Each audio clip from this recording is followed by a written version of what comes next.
Belum tentu yang disanya perihal sembahyang betulnya. Kita tak tahu akan rahasianya. Pertanyaan malaikat di dalam kuburnya. Itu tadi baik nama syair dari Pulau Belitung yang dikutip dari naskah lama yang berjudul Syair Sinar Matahari yang ditulis Hadi Mukhtar pada tahun 1925. Naskah ini adalah milik Salimian Albert Hochstadt, seorang budayawan di Tanjung Pandan, Belitung. Bapak Ibu Dewan Juri yang saya hormati, bunga sekuntum, tumbuh terbatu. Assalamualaikum warahmatullahi wabarakatuh. Semangat terus sebagai pendiri, usaha malas untuk belajar. Salam kenal, saya Muhammad Fairuz Al-Qadri dari SD Negeri 15 Manggar. Baiklah, izinkan saya menceritakan kembali dari buku yang ditulis oleh Prima Haryanto, terbitan tahun 2016, yaitu Sebuah Daya Rakyat dari Masyarakat Manggar, Belitung Timur, yang berjudul Datuk Temiang Belah. Begini ceritanya. Alkisah dahulu, tepatnya di Kampung Romandi, Belitung Timur, Pulau Belitung. Hiduplah sepasang petani ladang yang tinggal di pinggir sungai Letang. Nah, dari sinilah orang kampung memanggil petani ini dengan nama Datuk Letang. Datuk Letang selalu mencari ikan dan udang yang ada di sekitar aliran sungai itu dengan menggunakan alat tangkap dari bambu, yaitu bubu. Bapak Ibu dan teman-teman, singkat cerita, tahun-tahun musim pun silih berganti. Suatu hari ketika Datuk Letang masang bubunya, akan tetapi bukan ikan maupun udang yang ia dapatkan. Apa yang nyangkut di bubunya?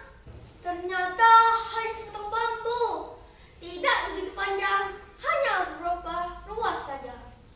Namun karena batang bambu tersebut lebih besar, sehingga menutupi lubang untuk masuknya ikan dan udang. Teman-teman, meski Datuk Letang telah berkali-kali memasang bubunya, akan tetapi bambu itu selalu saja menyangkut di bubunya, sehingga Datuk Letang membawanya pulang bermaksud menjadikannya kayu bakar.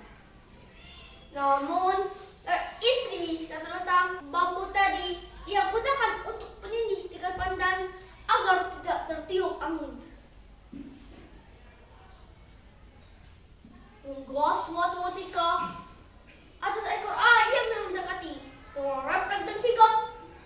Istri Datuk Letang sekarang memukul-mukulkan ranting yang ia pegang. Namun pukulannya tadi ternyata mengenai bambu penindih itu hingga terbelah dua.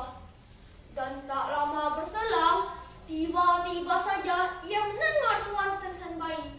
Oe! Oe! Makin lama, suara itu makin jelas terdengar.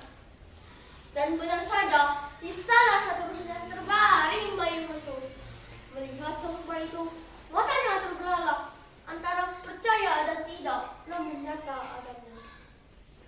Lalu istri Datuk Letang menjelaskan bagaimana bayi tersebut bisa terlahir ke dunia, dan Datuk Letang pun mempercayainya. Dengan kehadiran bayi tersebut, maka bertambah hangat dan bahagialah kehidupan keduanya.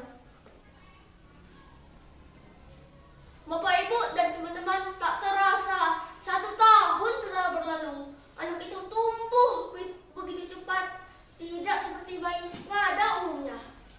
Meski umurnya baru 1 tahun, tetapi tumbuhnya seperti anak berumur 6 tahun. Hari ke hari, anak ini mulai menampakkan kelebihannya.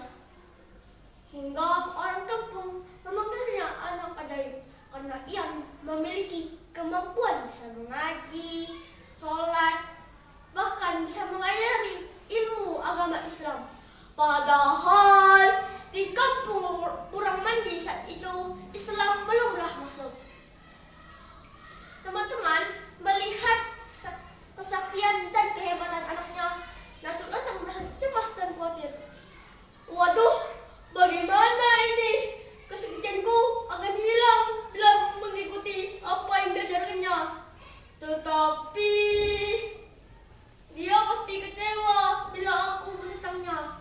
Hingga akhirnya Datuk memang memutuskan pergi entah kemana meninggalkan istri dan anaknya. Tanpa ada kabar berita, bah hilang di telan bumi. Seiring waktu berjalan, anak Datuk Lantang telah tumbuh dewasa dan semakin terkenal di pelosok negeri. Ia dikenal sebagai penyebar agama Islam. Hingga sebagian orang memanggilnya dengan nama Datuk Temiang Belah, yang maksudnya terlahir dari bambu yang terbelah. Datuk Temiang Belah memiliki saktian dan kebijaksanaan yang membuat orang semakin kagum padanya. Hingga suatu ketika di Manggar, tepatnya di pantai Bukit Sabak, terjadi perselisihan antara penganut agama Islam, Kristen, dan Konghucu. Mereka masing-masing memperebutkan sebuah batu dan masing-masing mengaku sebagai pemiliknya.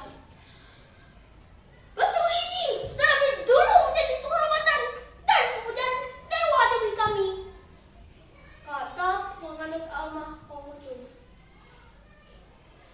Kami umat Kristen sudah lebih dulu mengkeramatkan batu ini, bantah pemuka agama Kristen. Lalu beragama Islam berkata, tidak, kalian semua salah. Di sini terbaring jasad seorang wali dan tidak boleh dikeramatkan oleh agama lain. Mengetahui hal itu, Datuk Temiang Belah prihatin dan terpanggil untuk menilai persatuan umat ini. Akhirnya Datuk Temiang Belah mengambil jalan tengah untuk membelah batu yang besar itu menjadi 3 bagian dengan ukuran sama besar.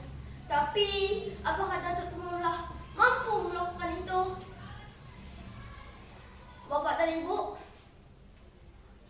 dengan kesaktiannya tanpa menggunakan peralatan apapun, dengan mudah berhasil membelah batu sebesar batu menjadi 3 bagian dengan ukuran sama besar. Melihat hal itu, ketiga penganut agama itu pun menyambutnya dengan penuh sukacita. Gotong royong menggeser tersebut dan tanpa mereka lari terciptalah kerukunan karena batu ini pula. Datuk Temiang Belah terus menyebarkan kebaikan dan akhirnya ia kembali ke kampungnya. Namun ia mendapati ibunya sudah meninggal dunia dan ayahnya tidak terdengar lagi kabar beritanya. Bapak dan Ibu, juga teman-teman, begitulah sosok Datuk Temiang Belah sangat berjasa dalam penyebaran agama Islam. Sesakti apapun ilmu yang dimiliki manusia, pada akhirnya ia akan meninggal dunia. Datuk Temiang Belah meninggal dunia dan dimakamkan di puncak Gunung Tajam yang dikenal juga